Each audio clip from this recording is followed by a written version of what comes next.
Welcome to the screening. Today's screening will be Luca and every single Pixar movie ever.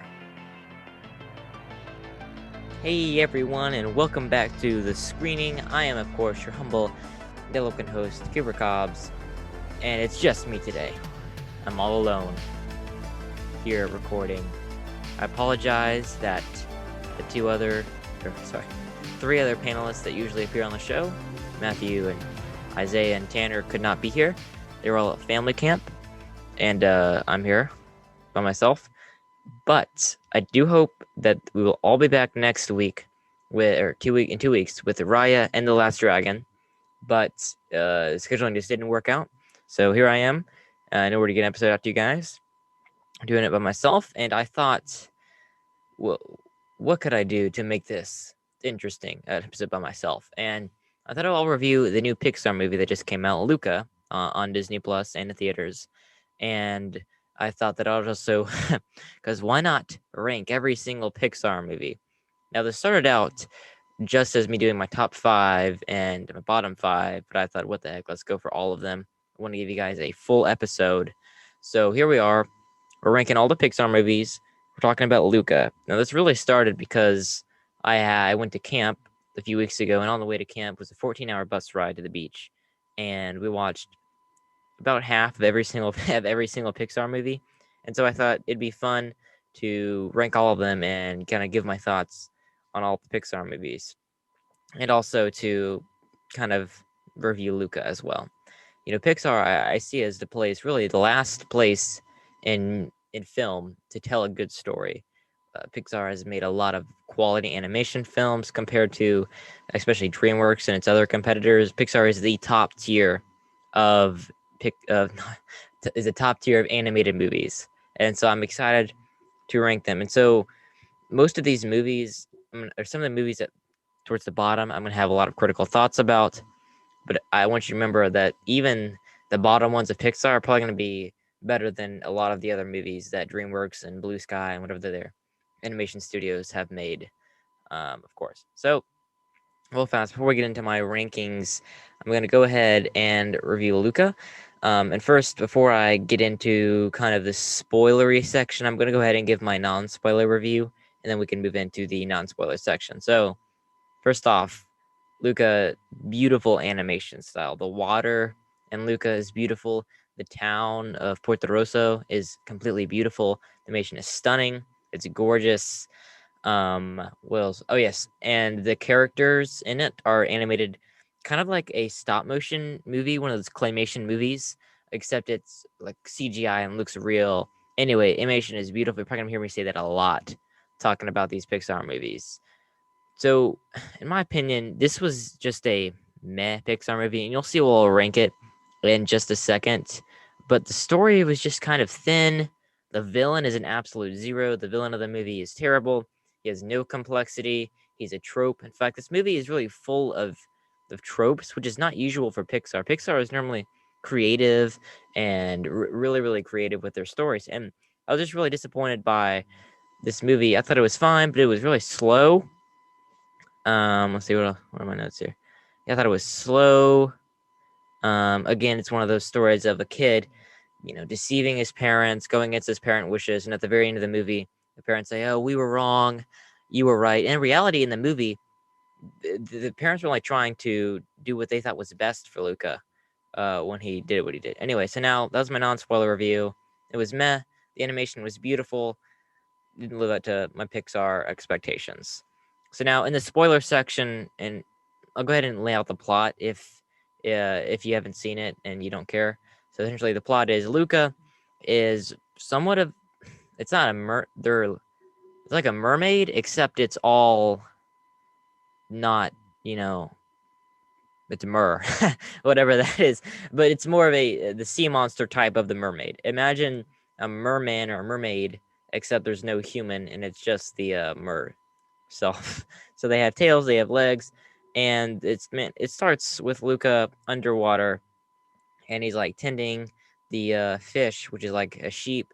And Luca really wants to go above shore, but he's not brave enough to do so.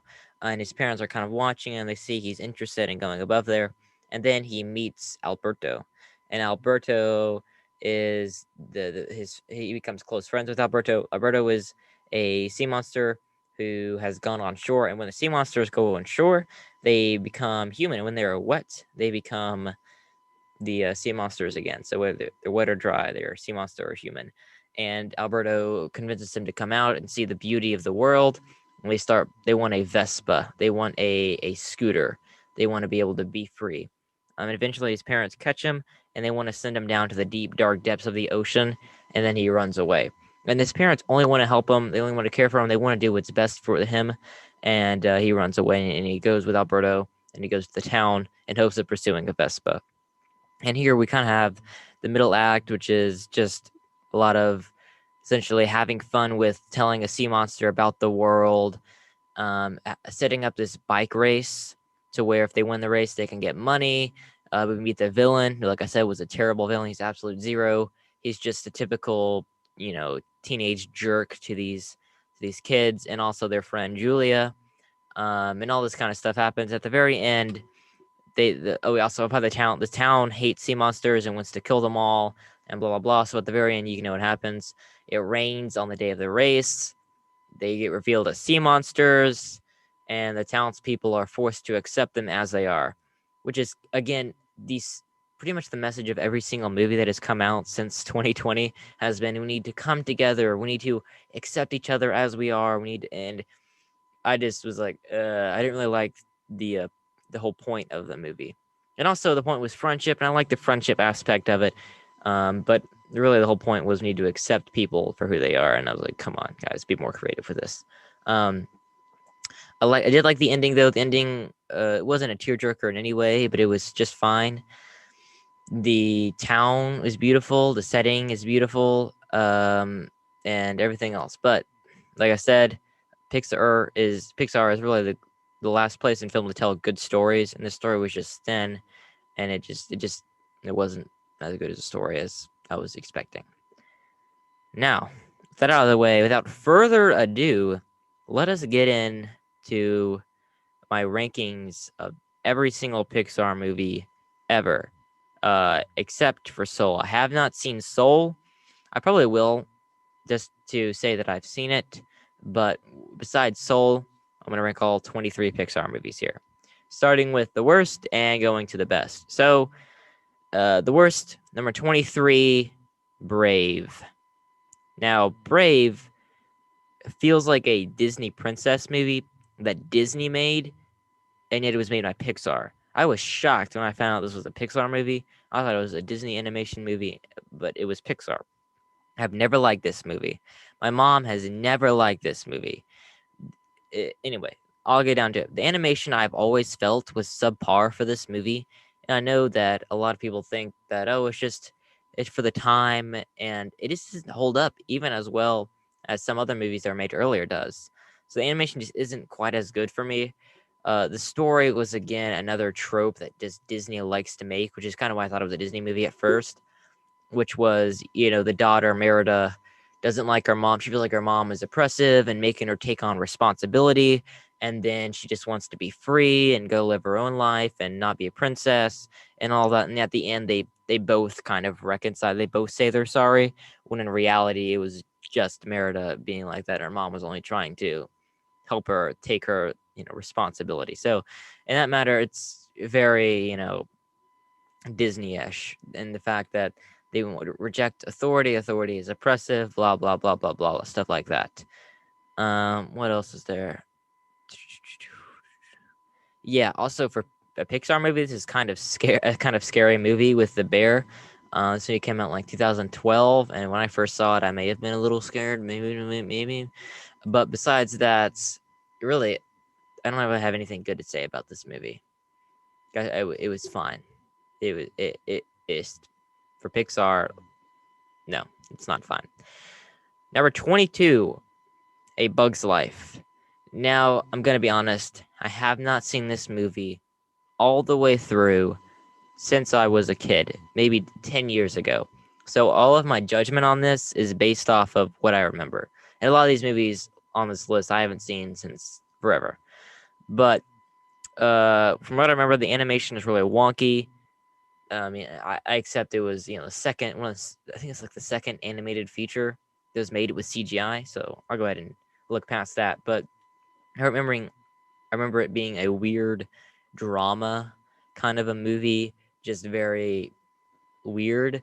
Also, I guess I remember the message, which was kind of good, which was if somebody is oppressing you, doing something wrong to you, stand up. It's always good to stand up, which was good. But besides that, really weird movie, and don't really want to watch it again. It wasn't all that memorable. Anyway, moving on. Number 21, Cars 3.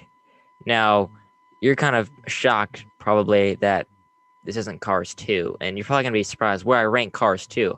But Cars 3, I have not seen since I saw it in theaters, and it's completely forgettable. I don't have any desire to watch it again. Um, and maybe better than Cars 2 if I rewatched it. I'm sure it has a sweet ending to the Cars trilogy, but besides that, it was just slow. And then, I mean, they added another girl car to have like a love interest between Lightning McQueen. I mean, it was just stupid. And of course, they had to have an electric car be the one that was going to beat Lightning McQueen. Um, yeah, I really don't. I'm really gonna hold off my like full judgment of this movie till I see it again, which I'll probably have to sometime. But until then, you're ranked 21. Coming up next, we have 20, Monsters University, and in my opinion, it's a pointless prequel, and that is my two-word summary of this movie. We're gonna go ahead and dive into some more depth. First of all, in Monster University, you built out this really, really cool world where monsters scare kids to get power for everything. That's a really cool idea. It's a really cool world. And then they have to go and say, oh, actually, there's a college. And they try to make it more relatable, I guess. But that's not what made the first Monsters Inc. so good. First Monsters Inc. was so good because it was this foreign world. It's a really cool idea. And yet they had to make it a college. And it was just really weird. And it's pointless, like I said. All it really does is it kind of provides a backstory for the bad guy, Monsters Inc. Randall, and his character. And also kind of shows how Sully and Mike Wazowski become friends. And besides, those two things are pointless. And even Randall really, I think the first movie did a fine job of explaining why he was a bad guy. He was just jealous, right? So honestly, I remember it being a fun movie. I enjoyed it probably when I saw it, but not too good for Pixar either, and it was pointless. Number 19, you guys are finally like, oh, yes, it's here. The Good Dinosaur. Now, I think The Good Dinosaur gets a rap. That and Cars 2 as being the worst Pixar movie of all time. Now, I don't have that view of The Good Dinosaur. I call it the Pixar movie that time forgot. That's another Pixar joke, if you guys get that one. But it really is just forgettable. That's the one thing that I would say about this movie. I have not seen it since in theaters. Like, I'm going to say this sentence a lot. I enjoyed it just fine when I was in theaters, but it was slow. And the animation is so the animation again is beautiful. The scenery is beautiful. The firefly scene is gorgeous. But the weird thing is the dinosaurs and the human are animated as like cartoons. And so it's kind of weird to have a cartoon. I was talking to a friend about this today, actually, how it's cartoonish and yet the background would be photorealistic. So in that matter, it's also really weird. This movie had a lot of production problems. I literally had to rewrite the whole thing, recast the whole thing, bring in new people, push the release date back a year. So this was a really troubled production. And I'm sure there would be story problems that I found if I went back and rewatched it. By the way, spoiler alert for this one, when the dad dies and is swept out by the flash flood thing, and then the boys, I'm sure millions of people have said this before, but when the boy gets washed away and survives, you're kind of like, come on. But anyway, it was forgettable. It was fine. And I'm pretty sure it was really sad for some kids because a lot of these Pixar movies are devastating. Number 18, Cars 2. Yes, at long last, it's Cars 2. You know what? I defend this movie. All right, you tack it. You have to go through me first. I like this movie. Okay?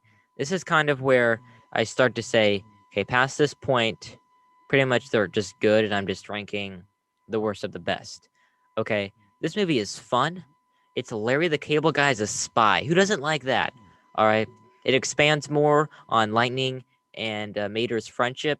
It's got a strong message of, hey, your friends are worth everything. Hold true to them, even if they embarrass you or embarrass you in front of the public. Friends are everything, okay? And also, you get introduced to a bunch of cool new race cars and a bunch of brand new places. They're racing in Tokyo and in London and everything like that. And it has spies, it has cars, it has flying cars, it has Finn McMissile. Come on, or McMissile, or whatever he says. Okay, this movie is awesome. All right, and I love the toys for this movie as well. Okay, so there's nothing wrong with this movie whatsoever, even if it's ranked 18th out of 23. Okay, or I guess it'd be, yeah, 18th out of 23. Okay, this movie's great. Don't say anything else. Coming in 17th, Luca. I already said pretty much everything I need to say. I did rank it ahead of Cars 2 simply because I thought it was a tiny bit better. Cars 2 is way more fun. I would rather rewatch Cars 2. I've seen Cars 2 20 times. I've seen Luca once, and I'd rather rewatch Cars 2 again. All right, but I just thought the Luca is more beautiful animation and maybe did have a tad bit better story, even though the story is pretty thin. That's saying something, okay? But anyway, I already gave my review for Luca, but I think it's slightly better than Cars 2. Coming in 16th place, Onward. Now, I will say I was pleasantly surprised with this movie. I was expecting to not like it, and I walked away saying that was good. I'll rewatch that. So I came in with very low expectations with the rumors of that lesbian line, which is really unfortunate, by the way. And my mom described this movie after we watched it as kind of like a Frozen for brothers, which I thought was a good analogy. It really is a very good brother tale about coming to realize that brotherhood is great, and then Tom Holland's character, I think it's Ian or whatever, realizing that his brother acted like his dad, and then the other brother gets to see his dad, which was a really great ending, by the way. Really, where this movie failed for me was in the whimsical and fantastic side of it. So I think the idea is a really cool idea. Have the fantastical world of knights and dragons and ogres and elves be in the modern day, and yet after you watch it, you're kind of like, nah, didn't work. It did not work whatsoever. They lost the complete wonder of fantasy. They lost the fantastical feeling of it. It just completely failed in that department. All right. Like, I want to see the Mines of Moria. I want to see Erebor. I don't want to see a dragon or whatever. What is the lady that looks like a griffin dragon mix, whatever, in a diner. I don't want to see what a thrift store would look like, or what's that thing called? A pawn shop would look like in a fantasy world of today. That's just not what I want to see. I like the fantasy set in another world. Anyway, I know that I would have ranked this movie higher if they had nailed the world. If they had nailed the whimsical, they had nailed the fantastic. They'd given us a awesome fantasy world in the modern day, which is again a cool idea that I think I'd be here for this movie. I love the story. I love the brothers, sons, and the dad's relationship all together, and it would be way higher on this list. And there are other factors too. I think the writing's not as good, and even this idea is one of Pixar's. It's at least interesting, but I think that it could have been a lot better. And again, I was pleasantly surprised with this one. Anyway, moving on to number 15, The Incredibles 2. This may be somewhat of a controversial pick because, again, this is the highest grossing Pixar movie of all time at like $1.2 billion worldwide. But I think The Incredibles 2 just fine. And when I give my review of the original Incredibles, you'll hear that I'm not too big of a fan of The Incredibles 2 story. I think it's one of Pixar's least creative ideas. And so I think it's a fun kids family movie about family unity and about fighting together as a family. That's all great. It's just a little bit. I mean, telling another superhero story. I think it was fun. I think it was fine. But that's really my review of The Incredibles 2. Coming in at 14th, Ratatouille. So Ratatouille was another one of my childhood favorites. I love this movie. I watched it all the time in my grandma's car. In fact, pretty much all of these movies, I have memories of watching them in my grandma's car on DVD. And Ratatouille is one of the ones that I watched the most. I really loved it. And I think this is the one that comes the closest to being like trying to be an art film, trying to be about art, trying to be an art film. And in that manner, it succeeds. I love the fact that Remy kind of narrates his story up to a certain point. I think that's a really fun idea. Paris is beautiful. France is awesome. I love the idea of just having a rat be a cook. Like take the two opposite ideas and then just combine them. Like that's a creative idea right there. I just don't think it's anything too special. That's all. Anyway, I think that Ratatouille is a solid animated film. I just don't think it's anything special, especially compared to a lot of the movies ranked higher on this list. And it's just not quite as fun as our next movie, which is The Incredibles. So, again, I said earlier in The Incredibles 2 that I thought that essentially it was one of Pixar's least creative ideas. And now I realize at this point that the Marvel movies haven't come out, a lot of the DC Extended Universe hadn't come out, or the big superhero movies of the day were the X-Men movies.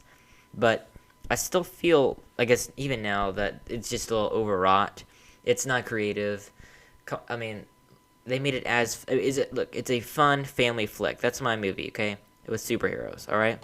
But honestly, it's just one of the most least imaginative of the Pixar movies to this point. And I know this is a beloved movie by many people. And I love it. I think it's a great, again, family movie. But I just feel like when compared to the creativity of Pixar, the ideas of Pixar, The Incredibles just falls a little short, even if it is one of the most fun movies. And I think it's a good animated superhero movie. But it's just, I need something more than superheroes, I guess, is my complaint. But maybe it's unfair to judge it like that. But anyway, number 13, The Incredibles. Moving on to Toy Story 4 at number 12. Now, Toy Story 4, the first of the Pixar or of the Toy Story movies to appear on my list, and I think it is the worst of the Toy Story movies, and I'm pretty sure that pretty much everybody agrees with me. I have mixed feelings about this since I first saw it. So I saw it on Disney Plus about a year and a half ago, and I had mixed feelings. I liked the ending, and yet I didn't like the ending. My biggest complaint with the ending is the fact that it really, the only reason it's sad is because he's separating from all the other toys, and that's kind of sad. But the only reason that's sad is because it's relying on you to bring the nostalgia for the other three movies that you have, and saying the only reason you're crying is because the saga is ending here. The 4-movie series is ending here. That's the only reason why you should be sad. And in Toy Story 3, again, I'll talk about that a little later on, has a great tearjerker ending, which requires a lot of tissues, and it's just, they do the work to make it feel emotional and make it feel devastatingly sad, which it is. Because Andy's moving on to college, he's moving on. These toys have lived with him a long life, and he gets to give them off to Bonnie, who's played a big part in Toy Story 3, which is a beautiful ending. And in Toy Story 4, it really is just a, it is somewhat sad, but they're really relying mostly on your relationship with the characters and not anything that the movie did itself to make it sad. I think it had some fun new characters with the bunny and the thing, and it really was a tearjerker move, bringing back Bo Peep. For me, what really I didn't like about this movie was the setting and the carnival. For some reason, it just threw me off. I don't know why. I just didn't feel it. I didn't feel like it was the right environment for a Toy Story movie. I know it was like the perfect spummy carnival, but anyway, that's just, I don't know what about it. It just did not go well with me for some reason. And really, I do love the idea, though. Most of the Toy Story 4 is pretty good because, again, it's Toy Story, but playing with the idea of Woody being not played with again, and how is that going to treat him now? How is he going to deal with that now? I think that's pretty good. So I really like that idea. and I think it's a fine ending to the saga. I'm not like upset, oh, this ruined my childhood. I grew up with Toy Story and it ruined it. It's not like that. I just feel like it could have done better, and it was probably the laziest of the Toy Story movies. So there you have it. Coming in at number 11, Monsters Incorporated. And like I said earlier in my Monsters University review, I really like this idea. It has a very, very interesting idea. The fact it is a very interesting world. The fact that there are these monsters out there, and they go through children's doors with a special machine, and they scare them, and it powers their building. It's a really creative idea of playing with the monster under the bed or the monster in the closet. Really taking that trope and making it into a really cool movie.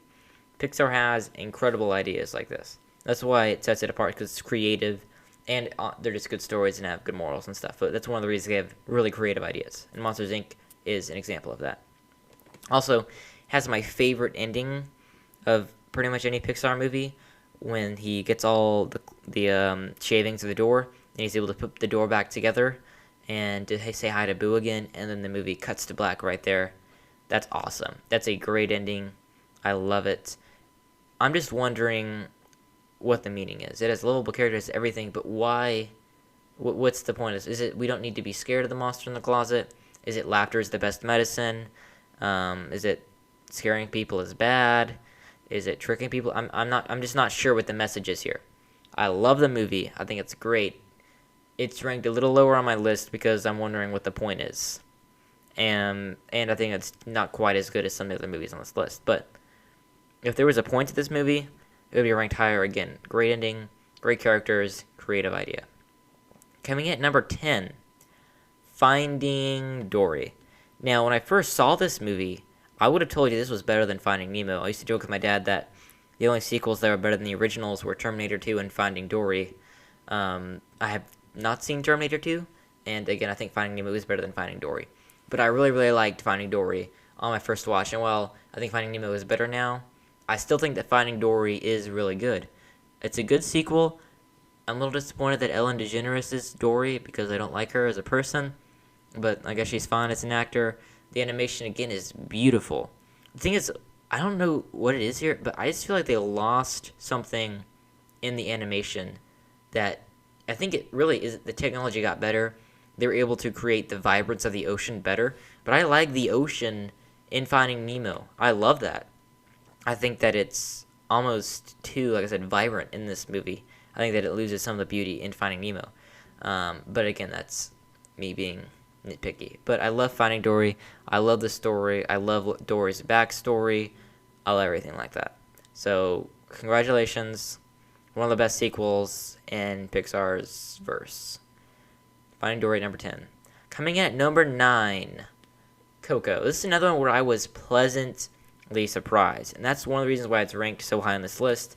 And also because it was really, really good. So I came in very skeptical of the Day of the Dead stuff. As a strong Christian, I don't know how I'm going to treat this movie. I didn't want to watch it. I really didn't have any desire to watch it. I was just sick to my stomach about it. But then my sisters watched it. We watched it. Me and my sisters did. And I really, really enjoyed it. I thought it was great. I really like obviously, it's one of the biggest tearjerkers in Pixar history with the end of the grandma remembering the song. And even the Day of the Dead stuff wasn't really, let's celebrate the Day of the Dead, which is really dark, but it was really just a circumstance. It was really an environment. It's like, what would happen if you went to a Day of the Dead celebration and you went to what they believed was the heaven kind of thing.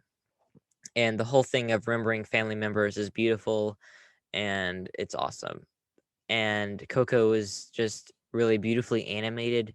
All the light in it, the City of Dead is amazing, and I would definitely come back to this. And if you haven't watched it because of Day of the Dead stuff, I would give it a watch and see. I mean, if you have convictions and say this is too dark for me, as a Christian, I just don't believe this, then totally stay away from it. But I think it's worth a watch anyway. Um, Coming up at number 8, we have Toy Story 2. This could be the best Toy Story movie. I just don't remember. I'm gonna be honest. If I had seen this movie within the last 2 or 3 years, this might be one of my a little bit higher up on the list. I remember it's a great sequel. I think it's better than Finding Dory in terms of being a better sequel. But besides that, I think that it's am very emotional with the scene with Jesse and with all of that. And plus, it may just be better because I've seen Toy Story, the original, so many dang times. And so it may just be something fresh and new that I haven't seen. I mean, because Toy Story, the original, and Toy Story 3 are always the ones that people talk about the most. Yet Toy Story 2 kind of slides under the radar. So I bet that if I watched it, I'd be like, oh, this is fresh and new and still great, just like all the Toy Story movies are. And I'd rank it higher. But because I haven't seen it in a while, it stays at number 8. Quality movie, though. 7. A movie that I have not seen all the way through since it came out in theaters. Up. Obviously, I've seen the first scene so many times, and it's really emotional. I just don't cry in movies. If I could cry in movies, I can't cry. If I could cry in movies, I probably would cry.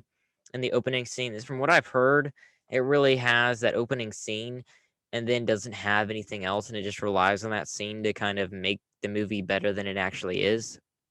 But I'm ranking it high because everyone else thinks really highly of it, and of course the opening scene. And so one thing that I will note, I do speech and debate, and in my debate camp last year, they played the opening scene of Up without any dialogue. And what they were showing was the fact that Up portrayed everything so you knew what you were supposed to feel without any dialogue. And it does that beautifully in the opening scene, at least from what I've seen. It portrays feeling so well without even using dialogue. And that's something that Pixar is incredible at. And so I give full props to that.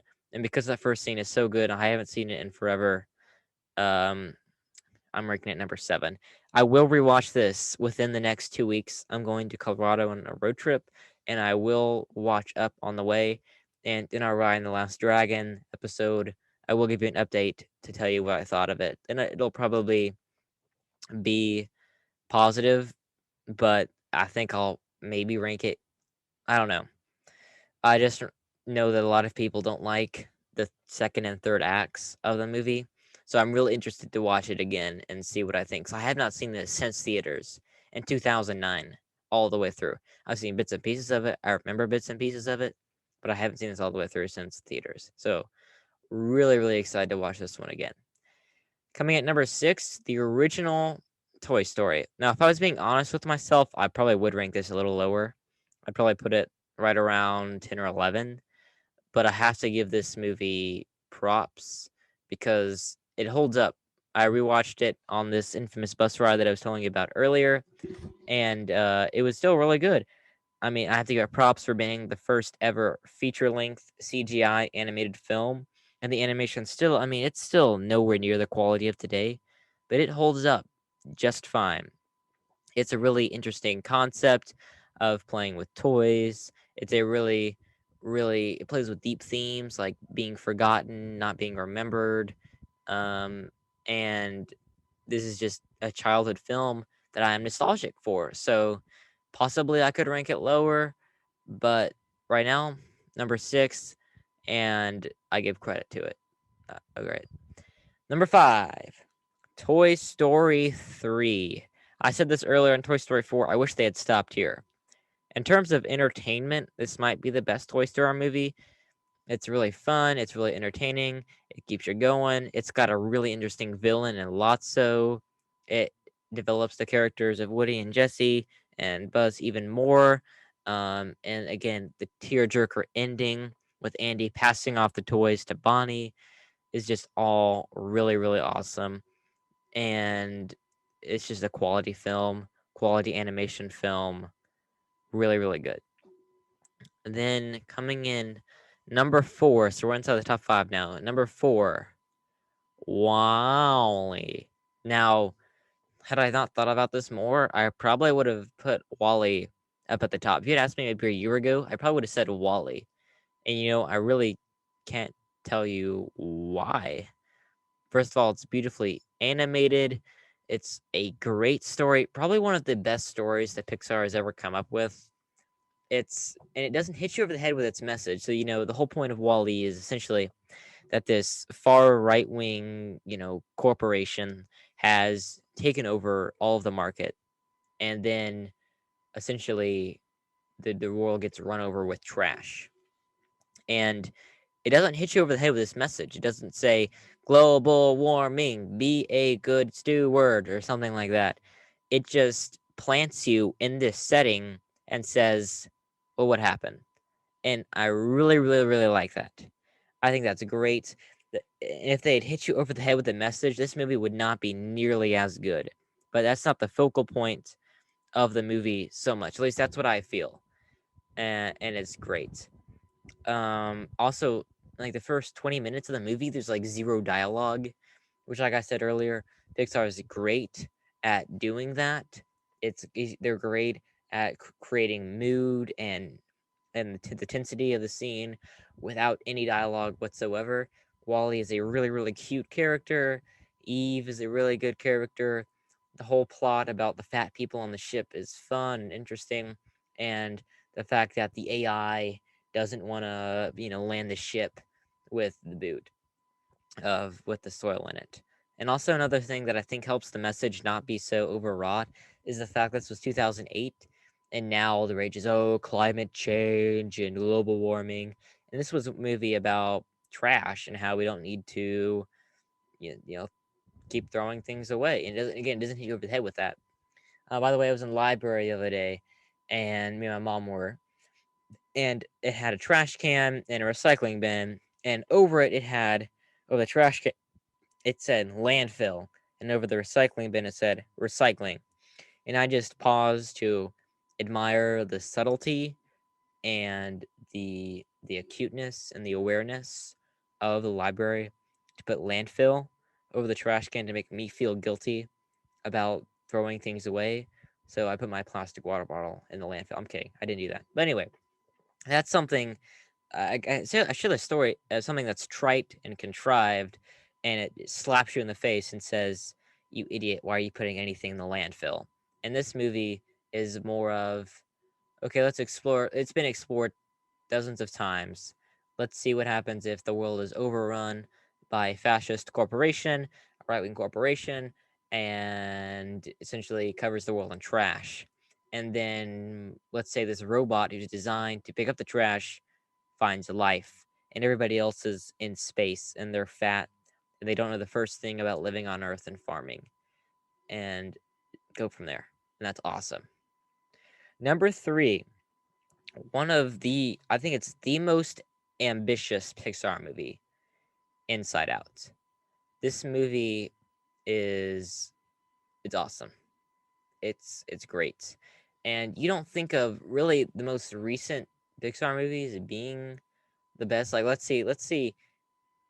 Okay, Coco was the only other movie on this list. Okay, Toy Story 3 and Coco are the only other movies in the top 9 that are from the 2010s. And so that's saying a lot because I think the best Pixar movies were really from 1995 to 2008 or so. And since then, they haven't been as good. But Inside Out was astounding. It is absolutely emotionally devastating. Like, if you show this to your kids, they may cry. They may cry. It actually has a mom and a dad in a loving relationship, which is a stunner. Like, that's a plot twist right there for Pixar and Disney. It has a score that, for the first time in really any Pixar movie, is recognizable and is absolutely chilling. The da da da da da da da da da da da da. Anyway, that kind of score, it's gorgeous. It pervades the tone of the movie perfectly. And like I said, it's noticeable, it's memorable, not like any of the other scores of any of these movies are. It's it's beautifully animated, it's a beautiful story. It's like I came across an article today. It's like in Cars, it's what if cars had feelings, and Finding Nemo, it's what if fish had feelings, and Wall-E, it's what if robots had feelings, and Toy Story, it's what if toys had feelings, and Up, it's what if dogs had feelings, and in Pixar's Inside Out, it's like if feelings had feelings. So I think that's really funny. But the whole point of this movie really is, why do we need to be sad? Sometimes it's good to just sit back and have a good cry.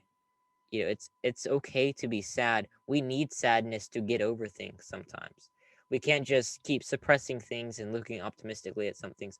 Sometimes we just need to be sad about things and reminisce about them.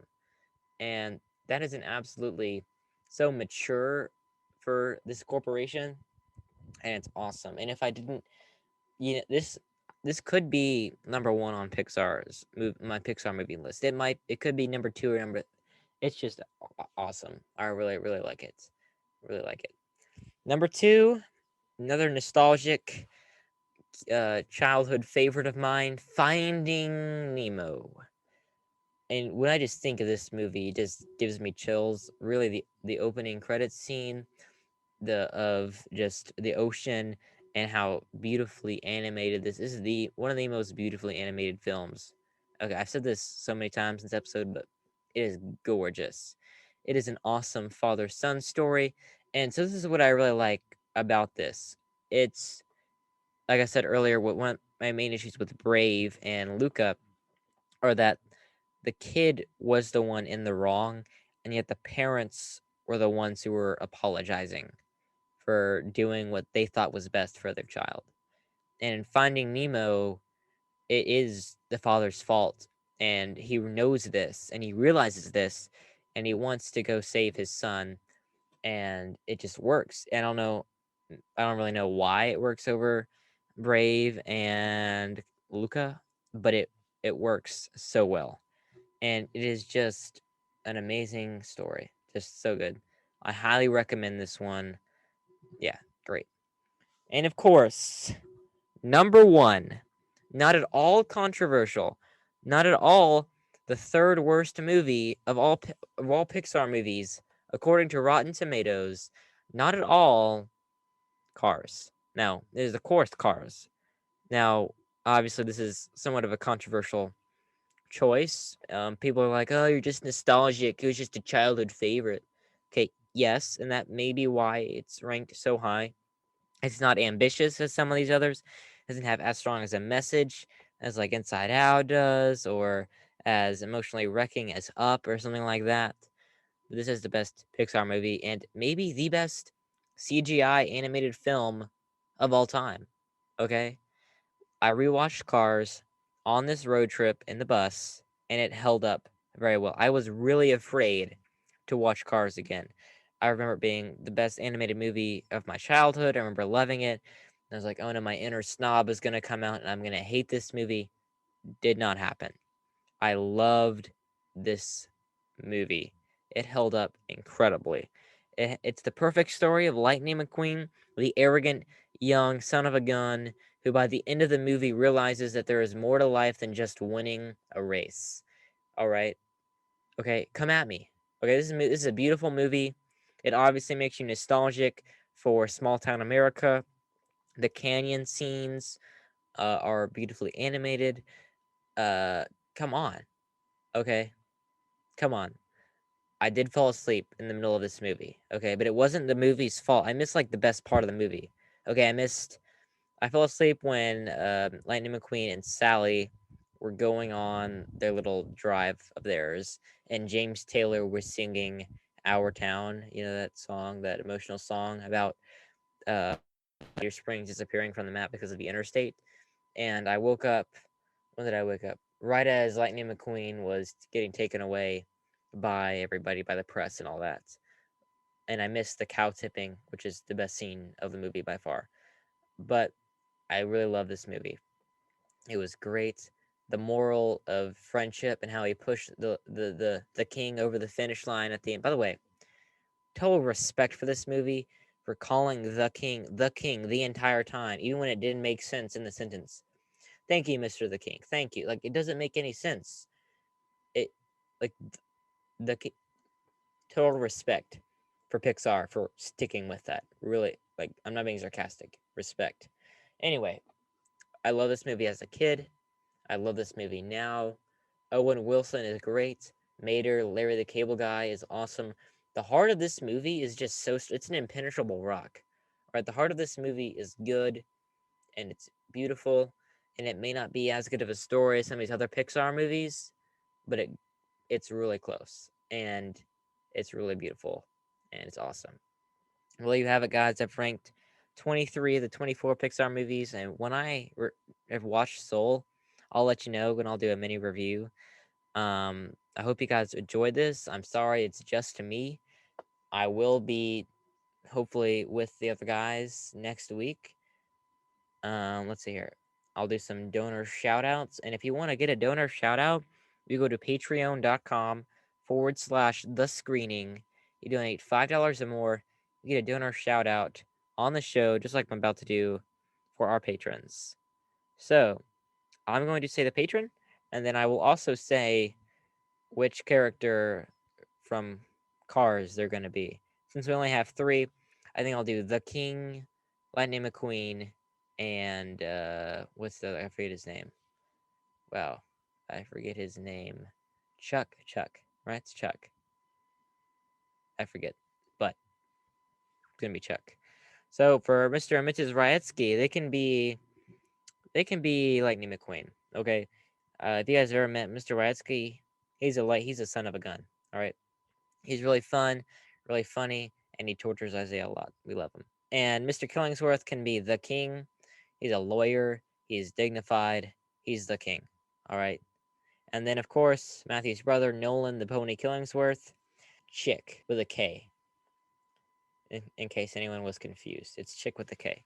Okay, Nolan, you can be Chick Hicks. You are fun, rowdy, and you're a jerk like Chick. No, I'm kidding.